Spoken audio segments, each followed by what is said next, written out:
Buonasera e ben ritrovati con il TG Flash di Neo Sicilia ed eseguiti i titoli più importanti del pomeriggio. La strage di Via D'Amelio fu anticipata per via delle scoperte di Borsellino su Capaci, lo scrive la Procura di Caltanissetta chiedendo di archiviare il filone investigativo mafia e appalti ritenuto, come sottolineato dal procuratore De Luca, con causa delle stragi del 92.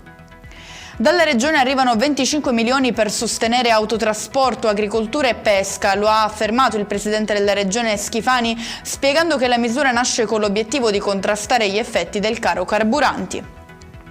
Assolte le due guardie giurate accusate di omicidio preterintenzionale per la morte di Giovanni Sala, palermitano di 24 anni immobilizzato a terra davanti alla sede di Sky a Rogoredo nell'agosto 2023. Per i giudici della Prima Corte d'Assise di Milano, i due imputati hanno agito nell'adempimento del loro dovere.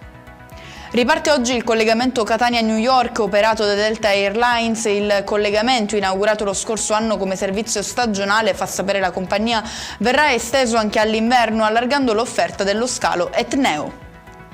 Chiudiamo con le previsioni meteo per domani. Dopo giorni di stabilità torna il maltempo in Sicilia. Nella giornata di domani infatti cieli nuvolosi e piogge anche a carattere temporalesco riguarderanno tutta l'isola. La Protezione Civile ha diramato allerta gialla sulle province di Palermo, Trapani, Agrigento e Caltanissetta. E con questo è tutto, prossimo appuntamento domani alle 13:30. Grazie per averci seguito, buon proseguimento di serata.